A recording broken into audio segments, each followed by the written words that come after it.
What's going on, everybody? How you feeling? How you living? You already know who it is. It's your boy Jay, aka Big Daddy here, aka your favorite gamer's favorite gamer.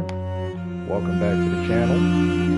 So, before we get started, as always, I specialize in custom art and graphic design work through my company and Print Street Artists. For anybody looking to inquire about any art or graphic related work, you can hit me up. Also do have merch available for anyone that's interested. You can take a look at my collection through Instagram, Discord, and also through my Street Artist Merch Shop website, courtesy of Spreadshop. Click the link, shop around. Anything that you guys want to purchase, you can get it printed and shipped out to you. Also, my community tab is open to anybody who wants to promote or advertise their channel or business related endeavor. Drop your link in the live chat while I'm streaming so I can moderate you and add you to the community just as a token of appreciation for all the love and support you guys have been giving me. Also, you can add me as a friend through the following platforms: Discord, PlayStation, Nintendo Switch, Twitch, and Steam. Also, make sure you guys check out episodes of both my podcasts, The Debate Table and Artist Life. Get ready for episode 10 of the Battle of the Bars rap tournament on my Debate Table podcast. That's going to be Sunday, November 16th, 5 p.m. Mountain Standard Time. So be on the lookout for that. Future episodes to come. Last but not least, if you guys want to donate to the channel, become a member, you can do so. Just know it's optional. Still appreciate the love and support regardless whether you do or you don't. So with all that being said, let's get it popping like we always do at this time. Danny B, how you feeling? How you living? Welcome in. Appreciate you coming through. Alright. So everything is set. Alright. Let's get to it. Alright, so this here is No Tears for Fears. It's another one of those interactive movie games. It's a little different though, because with this one, you have the movie, and then you have like this little quiz that they allow you to take, which is a multiple choice. Pretty dope. It's kind of like how it was back in school when, you know, you used to watch movies and they quiz you on it. That's basically what they've done, but just in the format of a video game, which is way more entertaining than how it was in school. I did another game very similar to this if you guys want to check that one out. Real dope game. That one was called Solemn Warriors, so definitely check that one out. I'm trying to find more games like this here, so hopefully some more pop up in the recommendations like these two. Oh yeah, let's go ahead and get it to it. Let's get it popping. They told us we'd be heroes, that glory awaited in these muddy trenches. But there is no glory in watching your friend's last breath fog up the morning air. No honor in the way his letters to home scatter in the wind, ink running with rain and blood.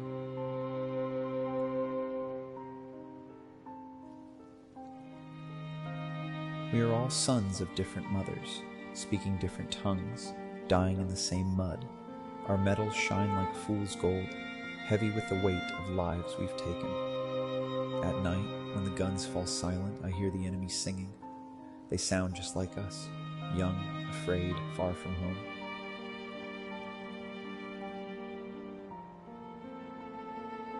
They never told us how war smells of burnt coffee and rotting dreams, how victory tastes like ash in your mouth, how the medals they pin on our chests can't shield our hearts from breaking. The cold seeps through our bones like death's whisper. We fight two wars now, one against men, one against winter. Our fingers freeze around rifle triggers, dreams of home crystallizing in the bitter air. At night, the darkness and frost conspire, turning minutes into eternities.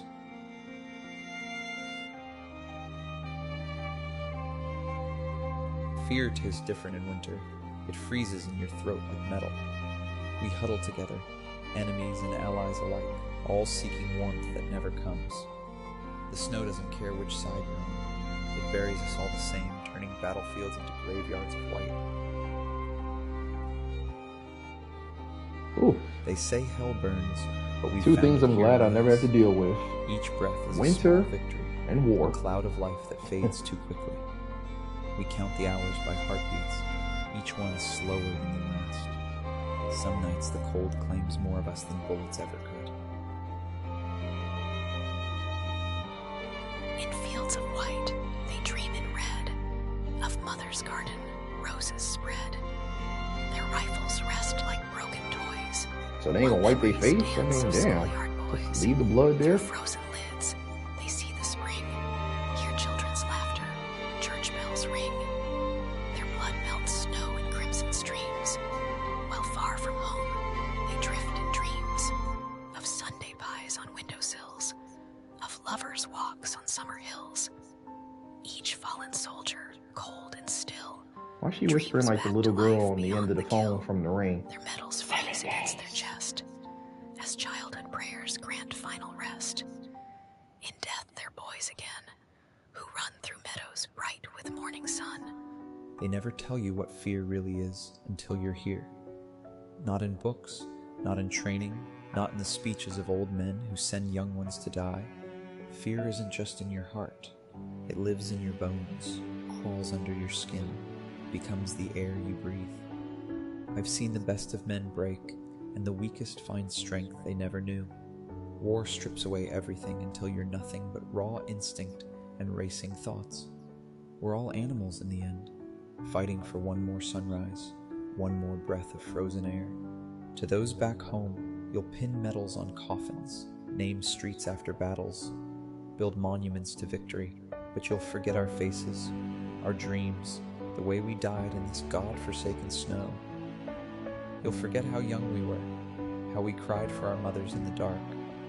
History will remember the generals, the dates, the strategic advances, but who will remember the letters we couldn't finish writing, the promises we couldn't keep? War makes brothers of enemies and strangers of friends. We kill men we might have shared bread with in another life. Damn, this is sad. Lines on maps, words in treaties, pride of men. It's like if Call of Duty was a movie. Or the sound of a friend's last words. Through December, frost above 44, they sink in snow and dream once more of Christmas trees and crackling fires, while tank tracks crush the heavenly spires. Each flake that falls brings memories near, mother's hands, father's hunting gear. Oh, she got bars. Ribbon in autumn light, all fading in this endless night. The mortars sing their lullaby as frozen tears refuse to dry. In foxholes, deep as unmarked graves, young soldiers dream of summer days. Their coffee's frozen in their cups, like time itself has given up. Yet in their dreams, they're warm again, before they knew the ways of men. Remember me not as a hero. Heroes don't exist here, but as a boy who learned too late that humanity's greatest enemy is itself. In these frozen fields, we are all the same flesh and blood, all carrying photos of loved ones, all dreaming of home. We kill each other for ideals that seem hollow in the face of death, for borders that mean nothing to the crows that feast on both sides equally. They'll say we died for honor, for country, for freedom. But here in my last moments, I die understanding a darker truth. We die because humans never learned to see themselves in the eyes of their enemies. Because pride and power mean more than the lives of sons and brothers. Because somewhere in comfortable rooms far from here, men in pressed uniforms decided our lives were currency they could spend. When spring comes and melts the snow, let my blood nourish flowers instead of hate. Let those who find my body know that I died not hating my enemy, but hating what turns men into enemies. This is my last letter home, written not in ink, but in the fading warmth of my breath against the winter air. Damn.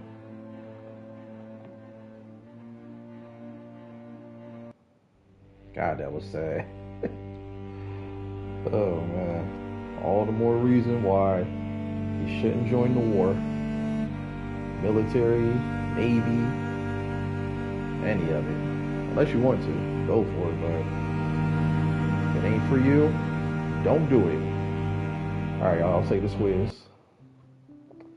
During World War II, what unusual food item did the Finnish soldiers use as an improvised explosive against Soviet tanks because it worked surprisingly well in the freezing temperatures? Damn, that's a long-ass question. Chocolate bars, frozen coffee grounds, vodka bottles, frozen logs of butter. For anybody that's here, feel free to drop your answers in the chat.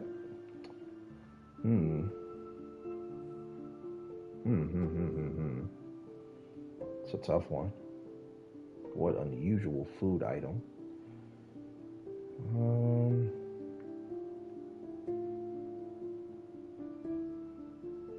Let's say chocolate bars.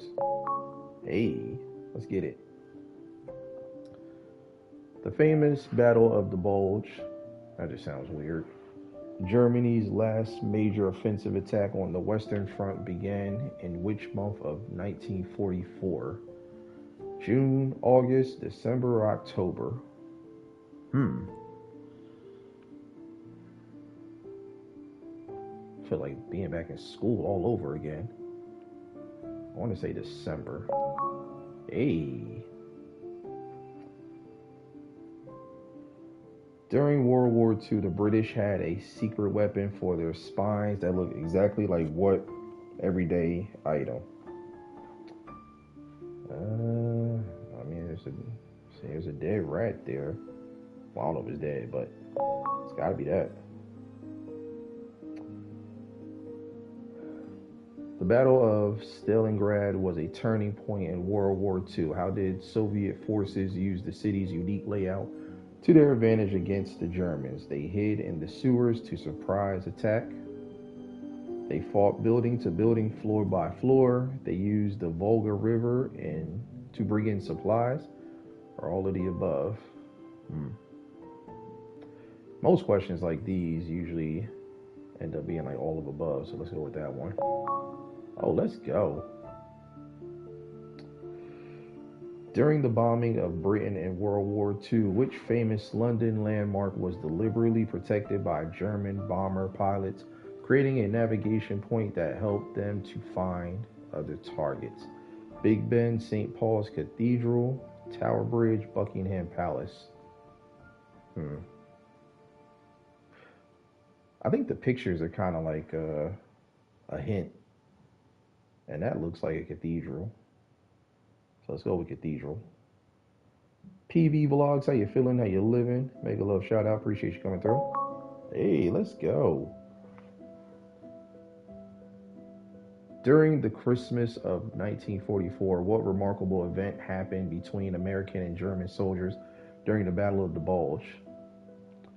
They traded chocolate for cigarettes. They shared a Christmas meal together. They sang Christmas carols across battle lines. They played soccer in no man's land. What do y'all think? I'm chilling.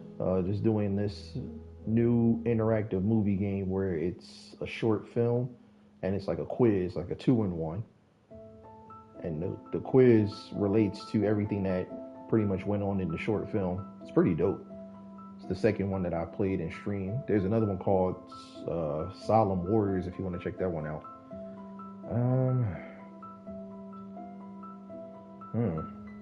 This one's tough. I want to say the first one. Let's see. Oh, ain't that.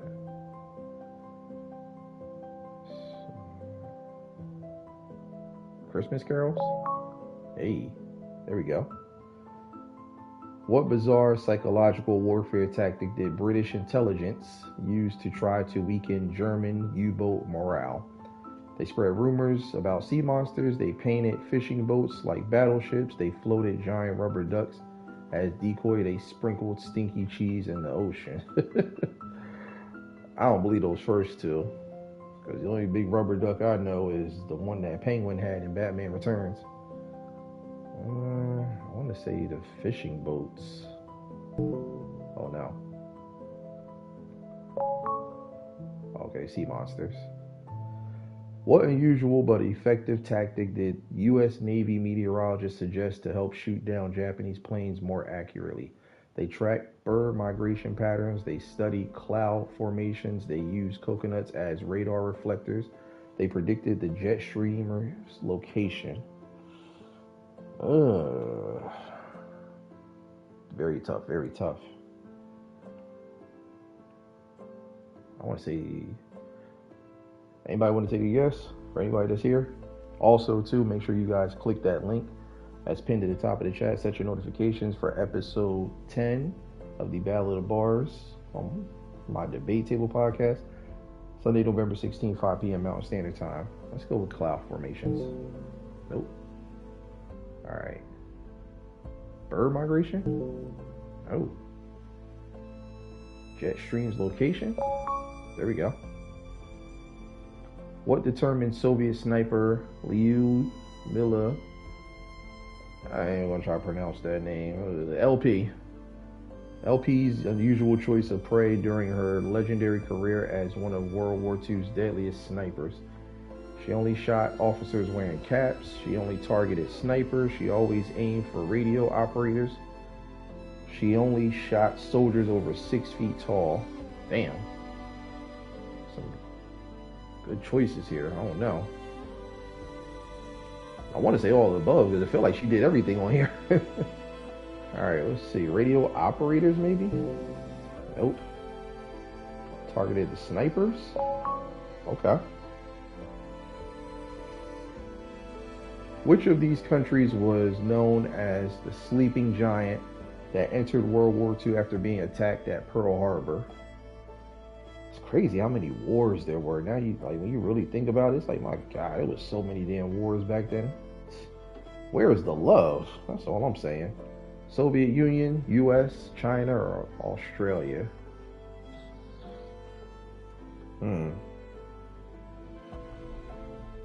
It's a good one.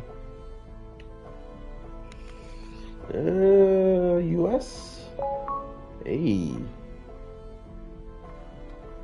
During World War II, what dramatic event happened to Italy in 1943 that changed which side they were fighting for? They got tired of fighting and went home. They switched sides from Germany to the Allies. They decided to only fight in Africa. They formed their own separate army.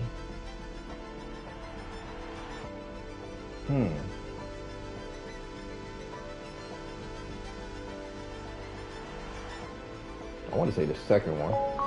Hey, let's get it.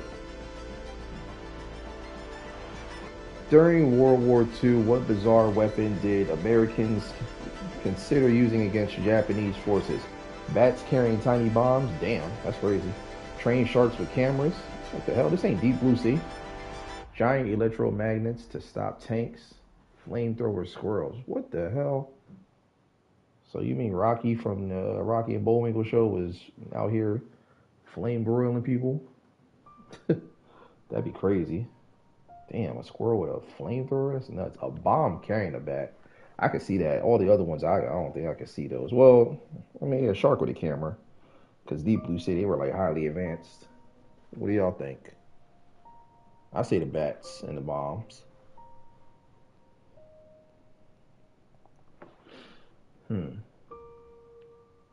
Let's see. Hey, that was it. Who was the German commander named Desert Fox because he was so clever at fighting tank battles in North Africa? Otto von Bismarck, Heinrich Himmler, Erwin Rommel, Friedrich Paulus. Sound like the names of some of my high school teachers. I don't know.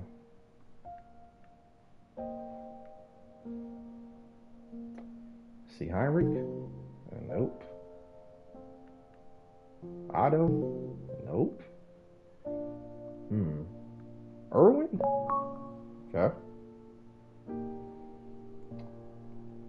What was the famous German tank called that was so powerful Allied soldiers would say 5 Shermans for one? Sherman. Got me thinking about Nutty Professor. When the mom be clapping every time she says Sherman's name. Mama Clump.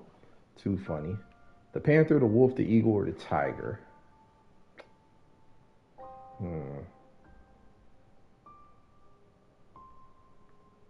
Trying to think what's the strongest animal amongst these 4. Probably say the tiger. Hey, let's get it. During the German occupation of Paris, how did the French resistance secretly annoy German soldiers at the Eiffel Tower? Viva la Resistance from a South Park movie. They put itching powder in their uniforms. Damn. They cut the elevator cables. Oh. They changed all the signs to wrong directions. That ain't too bad. They painted it invisible at night. How the hell you gonna paint something invisible at night? I say itching powder. I don't know. Cut the cables. Hey, there we go. Which Spanish soldier survived a bombing, earned official military rank, and received 3 medals despite being a wooden puppet? It was Pinocchio, a cigarette salesman, a stray dog, and a donkey. Only animal I see up there is the dog. So, stray dog. Let's get it. During World War II, what clever trick did British spies use to fool German intelligence about their diet and food shortages? They sent fake grocery lists and code. They put carrots in every spy photo. They claimed carrots help pilots see in the dark. What the hell? And they pretended to eat grass. Those all sound crazy. Let's go with this one. Let's get it. During World War II, what unlikely friendship formed between American fighter pilots and a group of animals in the Pacific Islands? They played fetch with dolphins. They adopted kangaroos as mascots. They made friends with local dogs. They shared coconuts with monkeys. These other 3 don't sound believable. The dogs, to me, that makes the most sense, I think. Oh, but it's not it, though. Kangaroos as mascots. Man, could you even adopt a kangaroo and make it a mascot? That thing would probably be pissed. Like, why the hell you take me on my habitat and dog walk you? That ain't it. They played fetch with Flipper? Oh, that's the monkeys. I ain't never seen no coconut eat no monkey. I mean, I never seen a monkey eat a coconut. I say coconut eat a monkey. That's too funny. Which famous World War II submachine gun was nicknamed the grease gun by American soldiers because it looked like a metal... oh my God, I get my words mixed up. A mechanic's oil can, a garage tool, a kitchen appliance, a car part. The only one that makes sense is this one. And there it is. Which event is considered the official start of World War II in Europe? The invasion of Czechoslovakia? I don't know how I pronounce that. The invasion of Poland, invasion of France, the bombing of Britain.